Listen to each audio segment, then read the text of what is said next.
Eh bien, bonjour à tous. J'ai reçu le BMS qui va me permettre de contrôler les paramètres de ma batterie. Donc, qu'est-ce qu'un BMS? Un BMS, c'est une carte électronique qui permet de faire, on va dire, l'équilibrage de charge et de décharge de la batterie. En gros, si les éléments de la batterie, vous savez que j'ai une batterie donc, qui est en 14 blocs en série. Donc chaque bloc doit avoir la même tension de façon à ce que ce soit très équilibré. Et ce petit appareil, le BMS, donc, va gérer tout ça. Il va mesurer automatiquement la tension à borne de chaque élément de la batterie. Si la tension est trop forte, il va arrêter de charger cet élément de batterie. Ou si la tension est trop basse, il va couper carrément le fonctionnement de la batterie. Donc ce BMS est prévu, lui, pour un 14S, donc 14 éléments en série, et pour pouvoir passer un courant de 100 ampères. Logiquement, c'est 100 ampères continuels et ils annoncent, il me semble, qu'on puisse avoir des pointes à 150 ampères. J'ai des gros doutes à ce sujet. Donc de toute façon, moi, ce BMS, pour la batterie donc, de 5 kW, j'ai décidé que la batterie ne serait pas chargée ou déchargée à plus de 40 ampères instantanés, de façon à limiter un peu le taux de décharge de chaque batterie. L'avantage de ce petit BMS aussi, c'est qu'il communique. C'est-à-dire que j'ai un petit émetteur qui est fourni avec un émetteur en Bluetooth ou un petit coffret en série qui me permet de le relier à un PC avec un câble USB traditionnel. Et j'ai donc une application et sur le PC et sur le smartphone qui me permettent de contrôler l'état de charge et de décharge de chaque élément de la batterie. Dernière chose, sur le BMS, donc vous avez deux petites sondes qui sont fournies avec, des sondes de température qui seront donc noyées dans les éléments de la batterie. Alors ceux-là sont un petit peu courts, je les rallongerai de façon à avoir des fils un peu plus longs. Et ça permet de surveiller la température de la batterie. Si jamais la température est trop importante, le BMS va se couper et le courant ne passera plus dans le BMS, donc la batterie ne fonctionnera plus. Le BMS est fourni donc avec ses connecteurs. Et là, vous avez le connecteur principal qui se débranche avec plusieurs fils. Et chaque fil va aller à un élément précis de la batterie. Donc en gros, vous avez 14 éléments de batterie qui ont un plus et un moins. Chaque fil va aller au plus d'un des éléments. Et ce qui fera ce qui fera le monitoring en fin de compte avec le BMS. Donc chaque élément va être parfaitement surveillé. Et logiquement, ça apporte une charge et une décharge hyper clean, hyper lisse de la batterie. Il me reste maintenant à souder tous ces petits fils à un autre fil que j'ai déjà préparé pour la batterie. Je vais les souder à l'étain avec un petit bout de gaine thermo pour faire l'isolation et on pourra brancher tout ça. Pour le raccordement de ces petits fils, comme je vous ai dit, j'allais les souder. Donc rappelez-vous, sur un des épisodes précédents, j'avais donc fait une batterie en 15 éléments et je suis repassé à 14 éléments parce que ça m'a posé certains problèmes.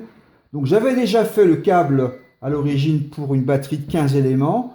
Donc je vais le récupérer parce que c'est à peu près sensiblement le même que pour une batterie de 14 éléments. J'ai 14 fils qui sont repérés de 1 à 14, donc ou à 15, avec des cosses qui vont aller se brancher sur chaque pôle positif de la batterie. De l'autre côté, là j'ai le connecteur pour un 15, mais je vais le couper et le remplacer par mon connecteur ici, du 14. Et je vais pouvoir comme ça récupérer l'ancien câble, ça me fera beaucoup moins de boulot. Ça y est, le BMS est en place. J'ai soudé tous les fils du BMS à chaque élément de la batterie. Donc j'avais prévu une cosse à chaque fois pour pouvoir raccorder les fils du BMS aux éléments de la batterie. Donc là, j'ai mes 14 éléments de batterie, 14 fois. Chaque élément donc est composé de 40 piles batterie 18 650 qui ont été testées une à une, qui ont subi des tests de charge et de décharge pour calculer la capacité. Donc chaque pack de 40 batteries a une capacité à peu près de 95 ampères-heure. Ce qui fait que pour l'ensemble de la batterie, qui est en 58 volts de tension de charge, ça me représente à peu près 4900 Wh de capacité totale. Donc voici le logiciel qui me sert donc à contrôler le BMS. Donc là, il est branché sur l'ordinateur. Je peux aussi le vérifier grâce au smartphone, mais pas simultanément. En smartphone, c'est en Bluetooth et là, c'est avec la liaison USB. Sur la partie gauche, vous avez toutes les tensions instantanées de charge de chaque élément de la batterie, ce qui me permet de voir s'il y a une batterie qui est plus chargée que l'autre. Sur la partie centrale, vous avez les caractéristiques un peu générales de la batterie. Donc là, actuellement, on en est à 57,45 volts de charge à peu près.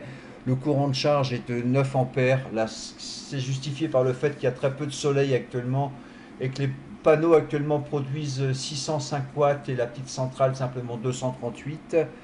Vous avez la moyenne de charge de chaque élément de la batterie, la tension de charge de la batterie la plus forte, de la batterie la plus faible et la différence donc entre la plus forte et la plus faible.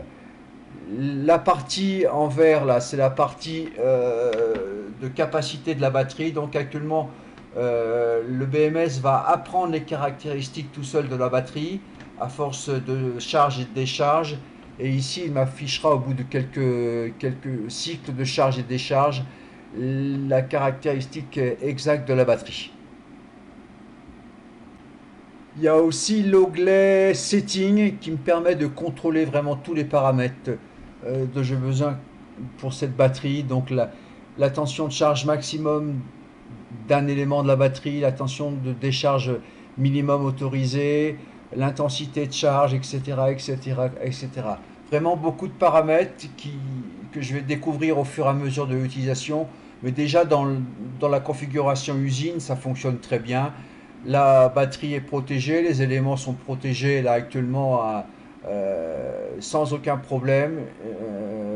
Double protection d'ailleurs parce que l'onduleur est limité à 58 volts de charge, donc de toute façon la batterie ne pourra pas être chargée à plus de 58 volts. Par contre, il pourrait y avoir un déséquilibre. Si vous n'aviez pas le BMS, il pourrait y avoir un élément de la batterie qui soit chargé à 4,3 volts et l'autre d'à côté à 4,1 volts par exemple, et ce qui fait qu'il y a un élément qui serait beaucoup trop chargé. Voilà. D'autres paramètres que je vais découvrir. Pour l'instant, j'y touche pas. Je ne veux pas faire de bêtises. Donc voilà pour la présentation du BMS. J'espère que ça a pu vous être utile si jamais vous voulez vous aussi vous lancer dans la réalisation d'une batterie. C'est relativement assez simple, mais il faut quand même un petit peu maîtriser. Donc ici, là, on a pris de la neige un maximum le dimanche dernier. Donc il y a à peu près 30-40 cm de neige dehors. Elle commence à fondre. Donc dans les jours qui viennent, l'eau va regonfler dans le ruisseau et la turbine pourra fonctionner un maximum. Si cette vidéo vous a plu et vous a été utile, n'hésitez pas surtout à la liker, à me mettre un pouce vers le haut. Et puis on se retrouve dans quelques jours pour une présentation globale du système entier, les panneaux solaires, l'onduleur, la turbine. On fera un petit tour du propriétaire. Allez, bonne journée, à bientôt.